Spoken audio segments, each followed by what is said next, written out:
السلام علیکم ورحمۃ اللہ وبرکاتہ رب اشرح لی صدری ویسر لی امری واحلل عقدۃ من لسانی یفقہوا قولی۔ رسول اللہ صلی اللہ علیہ وسلم کو فرماتے ہوئے سنا 60 سال کے بعد نااہل لوگ پیدا ہوں گے، یعنی نبی صلی اللہ علیہ وسلم کے جانے کے 60 سال بعد، جو نماز کو ضائع کر دیں گے اور خواہشات کی پیروی کریں گے اور جہنم کے گڑھے میں جا پڑیں گے۔ ان کے بعد ایسے لوگ جانشین ہوں گے جو قرآن تو پڑھیں گے لیکن وہ ان کے حلق سے نیچے نہیں اترے گا، یعنی صرف تجوید اور قرات کے ماہر ہوں گے لیکن قرآن ان کے دلوں پر اثر نہیں کرے گا اور نہ ہی ان کے عمل میں آئے گا۔ اور قرآن کی قرات 3 طرح کے لوگ کرتے ہیں، نمبر 1 مومن، نمبر 2 منافق اور نمبر 3 فاجر۔ ادا الصلاۃ، انہوں نے نماز کو ضائع کر دیا، یعنی ایک اہم فریضہ جو دین کا ستون ہے، جو ایمان کا معیار اور کسوٹی ہے اور جو رب العالمین سے اخلاص کا ثبوت دینے کا ذریعہ ہے، تو اس میں انہوں نے اپنی نمازیں ضائع کی، یعنی اہم فریضہ کو ادا نہیں کیا۔ تو بہت سے اہل علم یہ کہتے ہیں کہ یہاں اس سے مراد نماز پوری طرح چھوڑ دینا ہے، یعنی یہ وہ لوگ ہیں جو نمازیں چھوڑ دیتے ہیں۔ بعض اہل علم یہ کہتے ہیں کہ یہ وہ لوگ ہیں جو نمازوں کو اس کے آخری وقت تک مؤخر کر دیتے ہیں، یعنی پڑھ تو لیتے ہیں لیکن بے وقت کی پڑھتے ہیں۔ اور بعض کہتے ہیں کہ یہ وہ لوگ ہیں جو نمازوں کے اوقات ضائع کر دیتے ہیں، یعنی قضا کر کر کے پڑھتے ہیں۔ اور بعض نے یہ بھی کہا کہ یہ وہ لوگ ہیں جو ارکان اور واجبات کو ضائع کر دیتے ہیں، یعنی نماز کے سارے ارکان، شرائط وغیرہ پوری طرح ادا نہیں کرتے۔ حسن بصری کہتے ہیں کہ اس سے مراد وہ لوگ ہیں جنہوں نے مساجد کو بیکار اور خالی کر دیا اور کھیتی باڑی کو لازم کر لیا، یعنی دنیا کے کام کاج میں، دنیا کمانے میں ایسے مصروف ہوئے کہ نمازوں کو مسجد میں پڑھنے کی بجائے جہاں پڑھ سکے پڑھ لیا ورنہ نہ پڑھا۔ ابن مسعود اور ابراہیم کہتے ہیں کہ انہوں نے نماز کو اس کے وقت سے مؤخر کر دیا۔ سعید بن مسیب کہتے ہیں یہ وہ شخص ہے جو ظہر نہیں پڑھتا یہاں تک کہ عصر داخل ہو جاتی، عصر نہیں پڑھتا یہاں تک کہ سورج غروب ہو جاتا ہے۔ لوگوں نے ابن مسعود سے پوچھا کہ نماز کو ضائع کرنے کا مطلب کیا ہے، تو انہوں نے کہا اس سے مراد نماز کو اتنی دیر سے پڑھنا کہ وقت نکل جائے۔ تو ان لوگوں نے کہا ہم یہ سمجھتے تھے کہ نماز کو چھوڑ دینا اسے ترک کرنا ہے۔ تو انہوں نے کہا کہ اگر وہ نماز کو چھوڑ دیتے تو دین سے ہی نکل جاتے۔ نماز کو لیٹ کرنا بہرحال نفاق کی علامت ہے، جس کا حدیث میں بھی ذکر آیا ہے، اور سستی سے پڑھنا اور دکھاوے کی نماز پڑھنا اور اللہ کو کم یاد کرنا، یہ منافقین کی نماز کی صفات ہیں۔ سورۃ النساء آیت 142 میں اللہ تعالیٰ فرماتے ہیں ان المنافقین یخادعون اللہ وہو خادعہم وَإِذَا قَامُوا إِلَى الصَّلَاةِ قَامُوا كُسَالَىٰ يُرَاءُونَ النَّاسَ وَلَا يَذْكُرُونَ اللَّهَ إِلَّا قَلِيلًا۔ بے شک منافق لوگ اللہ سے دھوکہ بازی کر رہے ہیں حالانکہ وہ انہیں دھوکہ دینے والا ہے، اور جب وہ نماز کے لیے کھڑے ہوتے ہیں تو سست ہو کر کھڑے ہوتے ہیں، یعنی شوق سے نہیں جاتے نماز کی طرف، خوشی سے نہیں جاتے، لوگوں کو دکھاوا کرتے ہیں اور اللہ کو بہت کم یاد کرتے ہیں۔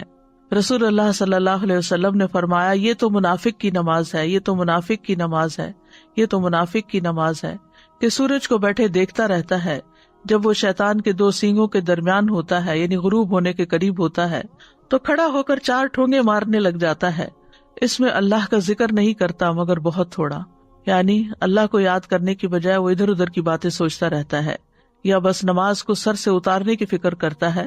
رسول اللہ صلی اللہ علیہ وسلم نے یہ بھی فرمایا کہ بے شک منافقوں پر سب سے زیادہ بھاری نماز عشاء اور فجر کی نماز ہے، دونوں آرام کے وقت ہیں اور نیند کے وقت ہیں، اس لیے ایسے اوقات میں ان کو نماز پڑھنا اور مشکل لگتا ہے۔ سعید بن مسیب کہتے ہیں کہ وہ لوگ حی علی الصلاۃ، حی علی الفلاح کے الفاظ سنتے ہیں، تندرست اور صحیح سالم ہونے کے باوجود نماز پڑھنے نہیں جاتے۔ استغفر اللہ، یعنی آذان کی آواز آتی ہے اس کے باوجود بھی وہ اس سے غفلت برتتے ہیں۔ ایک معنی بھی کیا گیا ہے کہ یہ عمدگی سے نماز نہیں پڑھتے۔ ابو ہریرہ رضی اللہ عنہ کہتے ہیں کہ ایک دن آپ صلی اللہ علیہ وسلم نے ہمیں نماز پڑھائی، پھر مڑے اور فرمایا اے فلاں، تم نے اپنی نماز اچھی طرح کیوں نہیں ادا کی؟ کیا نمازی کو دکھائی نہیں دیتا جب وہ نماز پڑھتا ہے کہ اس نے کس طرح نماز ادا کی، حالانکہ وہ اپنے ہی لیے نماز ادا کرتا ہے؟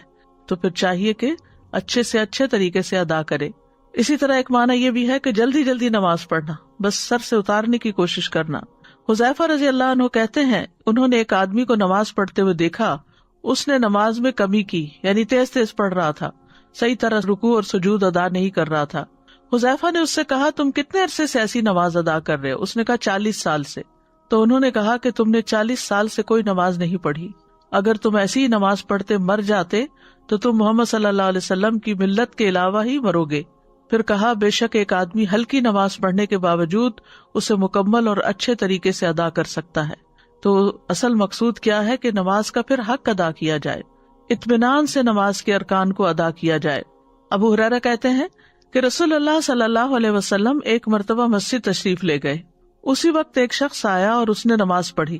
اس کے بعد نبی صلی اللہ علیہ وسلم کو سلام کیا، آپ نے سلام کا جواب دیا اور فرمایا کہ واپس جاؤ نماز پڑھو کیونکہ تم نے نماز نہیں پڑھی۔ وہ لوٹ گیا، اس نے ویسے ہی نماز دوبارہ پڑھ دی جیسے پہلے پڑھی تھی۔ پھر آیا اور نبی صلی اللہ علیہ وسلم کو سلام کیا، آپ نے فرمایا واپس جاؤ نماز پڑھو کیونکہ تم نے نماز نہیں پڑھی۔ اس طرح 3 مرتبہ ہوا۔ پھر اس نے کہا اس ذات کی قسم جس نے آپ کو حق کے ساتھ بھیجا ہے، میں اس سے بہتر نماز ادا نہیں کر سکتا، لہٰذا آپ مجھے سکھا دیجیے۔ آپ نے فرمایا جب تم نماز کے لیے کھڑے ہو تو تکبیر کہو، اس کے بعد جتنا قرآن تمہیں یاد ہو اس کو پڑھو، یعنی سورۃ فاتحہ کے بعد، پھر رکوع کرو یہاں تک کہ اطمینان سے رکوع کرو، پھر سر اٹھاؤ یہاں تک کہ سیدھے کھڑے ہو جاؤ، پھر سجدہ کرو یہاں تک کہ اطمینان سے سجدہ کرو، پھر سر اٹھاؤ یہاں تک کہ اطمینان سے بیٹھ جاؤ، اور اپنی پوری نماز میں اسی طرح کرو۔ یعنی ہر رکن اس طرح ادا کرنا چاہیے کہ اس کے بعد انسان اپنی جگہ پر ٹھہر جائے سکون سے، اور پھر دوبارہ اگلا رکن ادا کرے۔ پھر اسی طرح رکوع اور سجود میں اگر کمر سیدھی نہ کی جائے اور بس تھوڑا سا جھکا کے سر اٹھا لیا جائے تو آپ نے فرمایا وہ نماز کافی نہ ہوگی جس میں آدمی اپنی پشت کو رکوع اور سجود میں سیدھا نہ رکھے۔ امام شافعی، امام احمد اور اسحاق کہتے ہیں جو اپنے رکوع اور سجدے میں اپنی پشت سیدھی نہیں رکھتا، یعنی اسٹریٹ نہیں ہوتی، اس کی نماز فاسد ہو جاتی ہے۔ ابن قیم رحمۃ اللہ علیہ کہتے ہیں کہ نماز میں یہ 6 صفات منافقوں کی علامت ہے: نماز کی طرف جاتے وقت سستی کا مظاہرہ کرنا، نماز ادا کرتے ہوئے لوگوں کے لیے دکھاوا کرنا، اس کی ادائیگی میں تاخیر کرنا، جلدی جلدی ٹھونگے مارنا، اس میں اللہ کا ذکر کم کرنا، اور با جماعت نماز سے پیچھے رہنا۔ تو خلاصہ یہ ہے کہ جو شخص وضو مکمل کرنے اور رکوع اور سجود کو مکمل کرنے کی حفاظت نہ کرے وہ نماز کی حفاظت کرنے والا نہیں ہوتا، اور جو نماز کی حفاظت نہیں کرتا گویا وہ اسے ضائع کر دیتا ہے، اور جو نماز کو ضائع کر دیتا ہے تو وہ باقی شریعت کے تمام احکامات کو بھی زیادہ ضائع کرنے والا ہوتا ہے۔ اور